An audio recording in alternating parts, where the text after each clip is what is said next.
Ce journal vous est offert par le FPI, Fonds des promotions de l'industrie, votre partenaire privilégié pour la réussite de vos projets.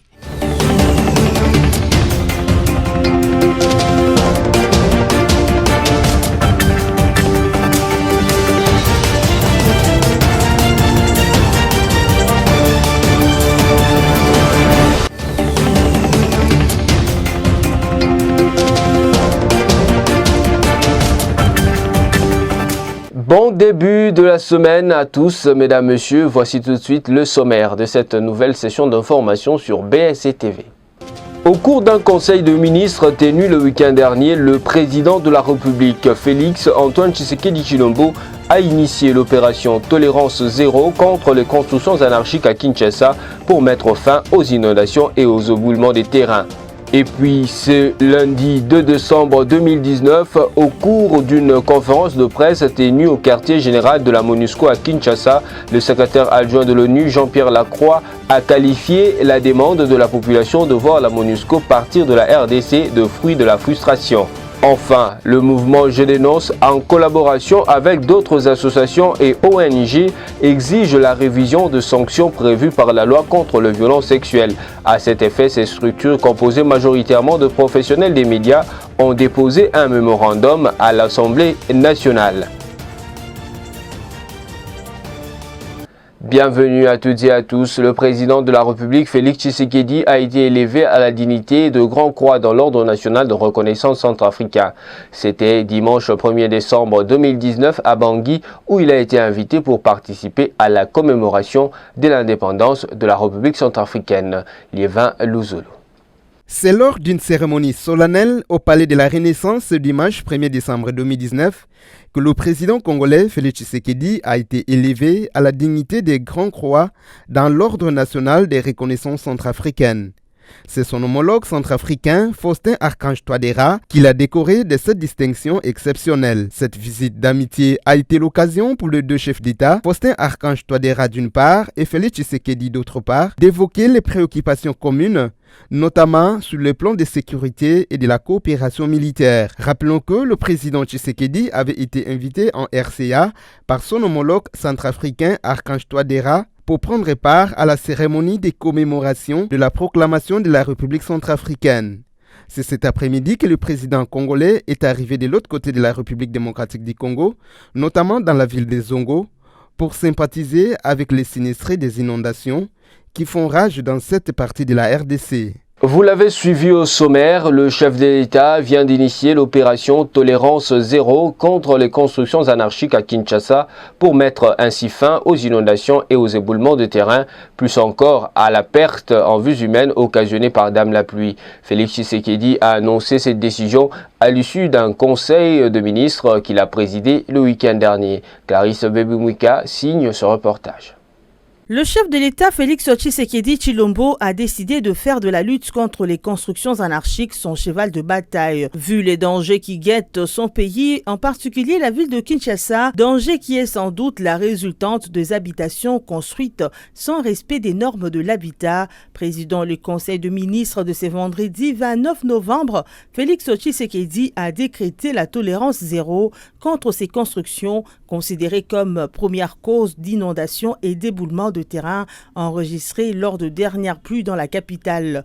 Cette mesure du numéro 1 congolais allant de la démolition des constructions anarchiques à la construction des murs de soutènement est prise dans les buts de mettre la population en sécurité, est-il précisé dans les comptes rendus de cette réunion du premier gouvernement de l'alternance. Le chef de l'État assure un ton fort dénoncer les banditismes fonciers qui seraient l'une des causes des constructions dans les sites non habitables. De même, il a déploré les comportements véreux de certains fonctionnaires de son administration ainsi que les incursions intempestives des autorités coutumières dans les domaines qui ne relèvent pas de leurs compétences. Déplorant la perte en vies humaines occasionnée par ces phénomènes, le président de la République a instruit les vice-premiers ministres, ministres de l'Intérieur, de la Sécurité et des Affaires coutumières ministère de prendre toutes les dispositions pour la prise en charge des obsèques de victimes et les secours à donner aux sinistrés. Tout à fait autre chose, le coordonnateur administratif de service personnel du président de la République, Dieudonné Lobo, a été arrêté et déféré à la prison centrale de Makala depuis dimanche 1er décembre 2019. Il est accusé d'usurpation de pouvoir et usage de faux. Liévin Louzolo nous donne les détails dans cet élément.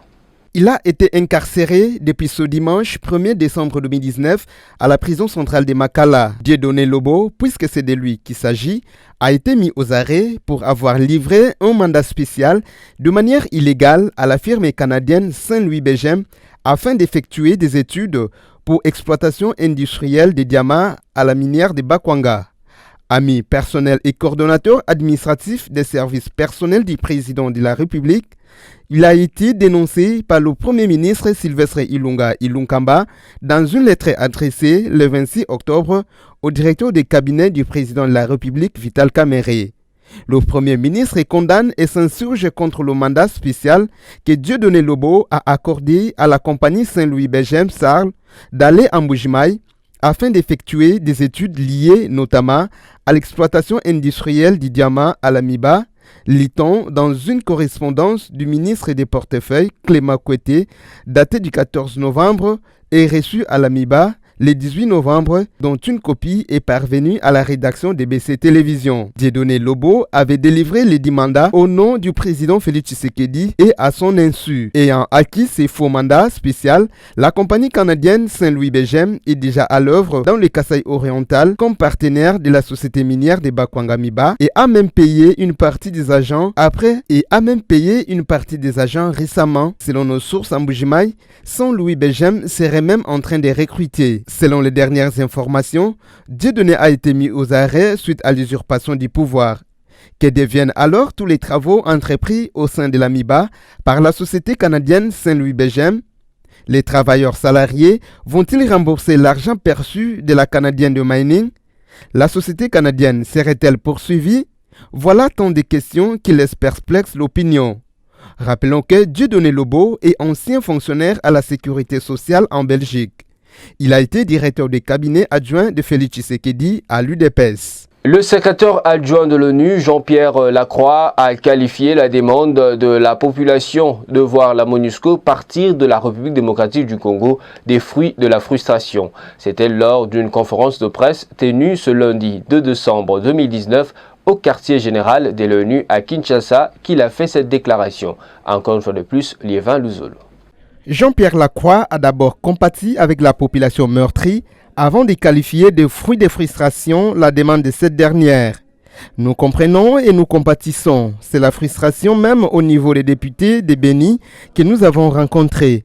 C'est aussi la démocratie, chacun est libre de donner son point de vue, mais nous travaillons avec les autorités légitimes de ces pays pour qu'une solution définitive soit trouvée. Quant à la question de savoir si la population à elle seule suffisait pour faire partie de la mission onusienne, Lacroix a déclaré que c'est aux autorités de demander le départ de la MONUSCO, car c'est avec elle que la MONUSCO a signé sa présence en RDC. Par ailleurs, le fonctionnaire onusien a reconnu qu'il y a beaucoup d'efforts à faire de la part de la MONUSCO, avant d'ajouter que les acquis doivent être également capitalisés. Pour lui, après avoir rencontré le Premier ministre et le ministre de la Défense ce lundi, la mission onusienne doit améliorer sa façon de travailler sur le terrain. Jean-Pierre Lacroix s'est dit indigné des propos selon lesquels les forces de maintien de paix en RDC travailleraient avec l'ennemi. Pour lui, les ennemis sont ceux qui attaquent la population, les forces de la MONUSCO et les FARDC. Nous avons perdu une 50aine de nos forces ici en RDC. Comment pouvons-nous travailler pour l'ennemi? Je sais qu'il y a beaucoup d'intoxication, mais ne nous trompons pas d'ennemis. La MONUSCO ne collabore pas avec l'ennemi. C'est vrai que nous devons améliorer notre capacité d'agir sur le terrain et nous devons améliorer aussi les forces de la MONUSCO sur le terrain. Les aspects transfrontaliers, les leçons apprises par la RDC et le Burundi en matière de violence sexuelle basée sur le genre afin de faire un travail commun dans cette lutte. C'est autour de ces questions que la ministre d'État en charge du genre a échangé avec la délégation venue de Burundi. Les deux parties ont promis de faire des plaidoyers pour la prévention afin de baisser le taux de violence sexuelle basée sur le genre. Esther Pezomba signe ce reportage.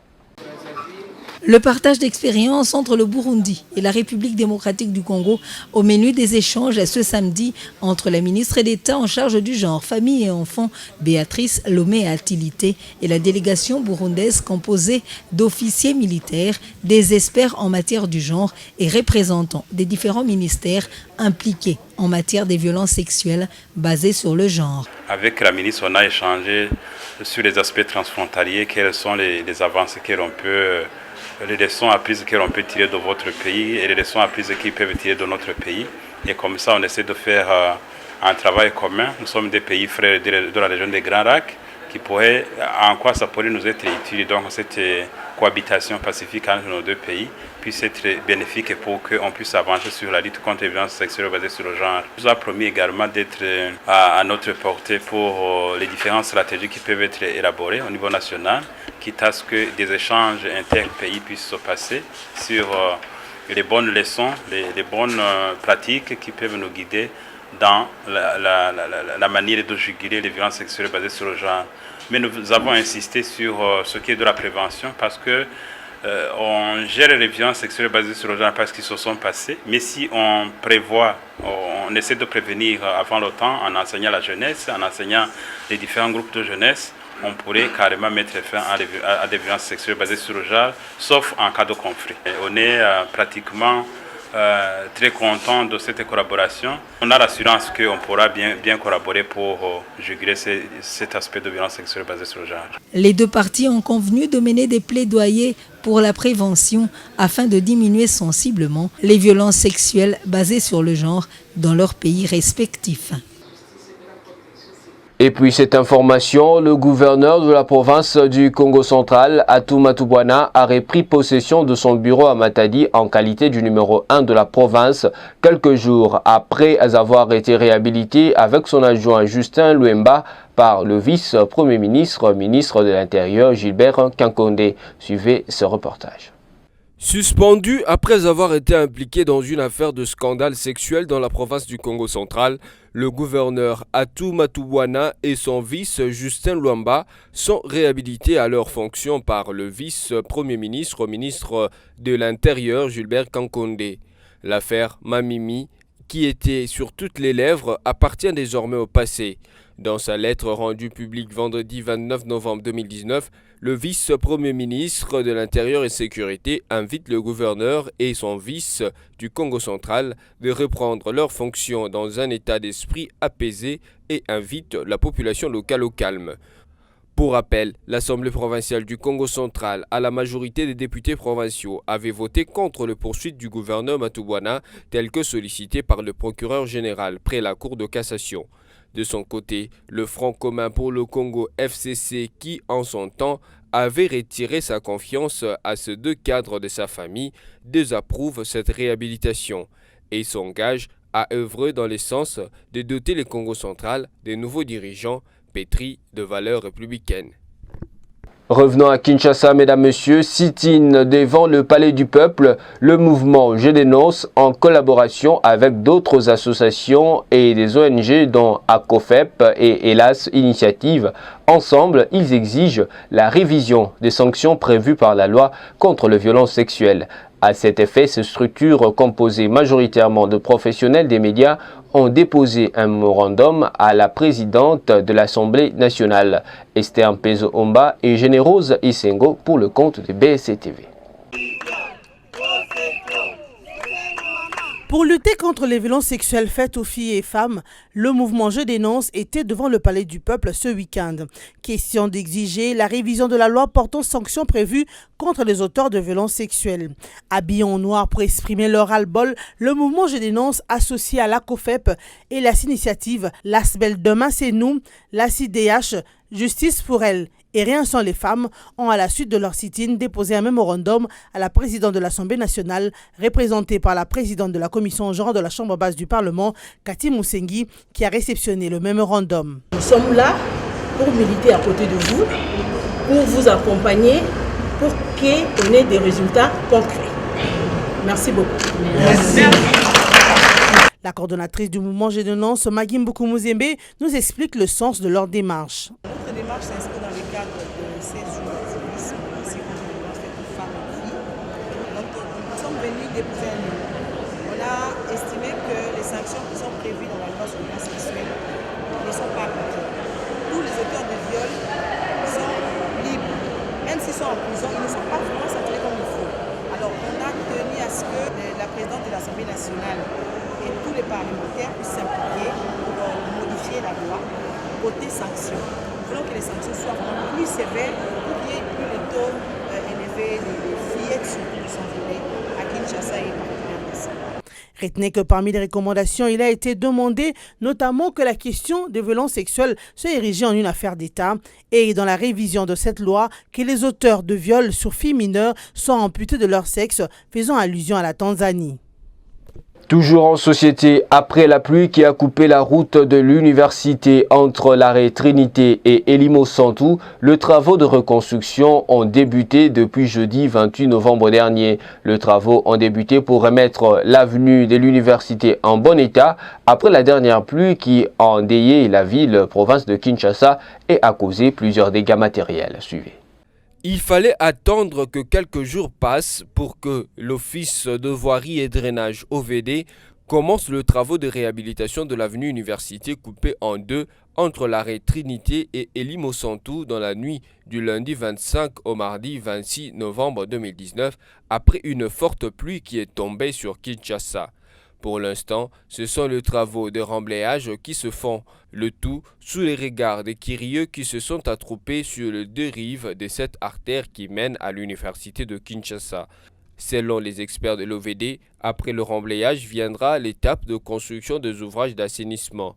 Après le passage du chef de l'État sur ces sites, plusieurs personnalités ont effectué des tours dans ce coin de la capitale pour constater l'ampleur des dégâts et l'avancement de travaux, notamment le Premier ministre Sylvestre Ilunga et le président de l'Assemblée provinciale de Kinshasa, Godempoy, accompagnés de quelques membres de son bureau et de certains députés provinciaux de la capitale. Voilà qui met fin à cette session d'information, mais avant de vous quitter, voici le rappel de principaux titres. Au cours d'un conseil de ministres tenu le week-end dernier, le président de la République, Félix Antoine Tshisekedi Tshilombo, a initié l'opération Tolérance Zéro contre les constructions anarchiques à Kinshasa pour mettre fin aux inondations et aux éboulements des terrains. Et puis, ce lundi 2 décembre 2019, au cours d'une conférence de presse tenue au quartier général de la MONUSCO à Kinshasa, le secrétaire adjoint de l'ONU, Jean-Pierre Lacroix, a qualifié la demande de la population de voir la MONUSCO partir de la RDC de fruit de la frustration. Enfin, le mouvement Gédonance, en collaboration avec d'autres associations et ONG, exige la révision de sanctions prévues par la loi contre les violences sexuelles. À cet effet, ces structures composées majoritairement de professionnels des médias ont déposé un mémorandum à l'Assemblée nationale. Ce journal est terminé. Merci à vous de l'avoir suivi à Kinshasa, la capitale, et partout à travers la République démocratique du Congo. Restez branchés sur BSC TV. Je vous retrouve à la fois prochaine avec le même plaisir. Merci et au revoir.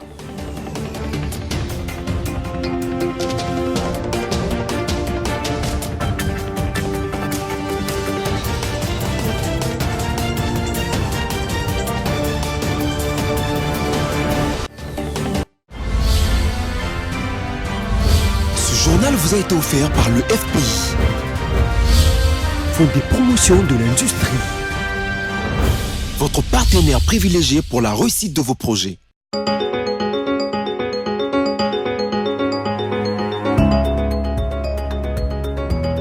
Bienvenue à tous dans cette revue de presse sur BSC TV. Congo Virtuel, titre: Julien Paluku galvanise le personnel du FPI pour un rendement plus accru.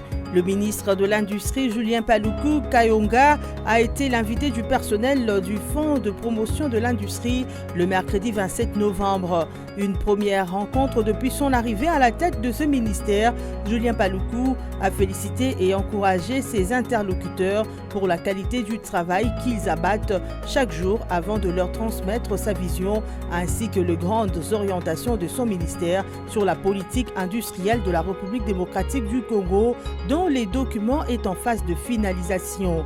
Les statistiques qu'il a consultées lui renseignent en effet que le travail se déroule très bien. La République démocratique du Congo a un budget de 10 milliards de dollars américains et près de 230 millions de dollars ont été assignés au FPI. C'est quand même 2,5% du budget de l'État que vous devez collecter, a-t-il fait remarquer avant de se dire rassuré que ces assignations seront réalisées. Passons à présent à Forum de Zas qui écrit « Après le rendez-vous manqué du week-end dernier, enfin Adolphe Muzito prend les commandes de l'AMUCA ce lundi. C'est officiel, après le rendez-vous manqué le week-end dernier, Adolphe Muzito prend finalement la tête de l'AMUCA le lundi 2 décembre. La remise et reprise s'est faite avec Jean-Pierre Bemba Gumbo qui a présidé aux destinées de cette plateforme politique pendant les 3 derniers mois. De Muzito qui prend ses jours le bâton des commandements de l'AMUCA pour les 3 prochains mois. On attend 2 principales actions. La première à entreprendre est d'insuffler un nouvel esprit à cette plateforme politique qui depuis plusieurs semaines traverse une zone de haute turbulence qui aux yeux de nombreux analystes n'augure pas de meilleur lendemain. En d'autres termes, le leader de Nouvel Élan qui est encore actuellement en phase avec le commandant en chef du parti Engagement pour la citoyenneté et les développements et CIDE en sigle devra lever un vrai défi, celui de donner âme à l'AMUCA et assurer le service après-vente du plan de sortie de crise inspiré par Martin Fayulu. Terminons par Radio Okapi, RDC, le pape François appelle le Congolais à renoncer aux armes et à promouvoir une économie au service de la paix. Le pape François a appelé dimanche 1er décembre les Congolais à renoncer aux armes pour un avenir qui ne soit plus les uns contre les autres, mais les uns avec les autres et qu'ils se convertissent pour passer d'une économie au service de la guerre à une économie au service de la paix.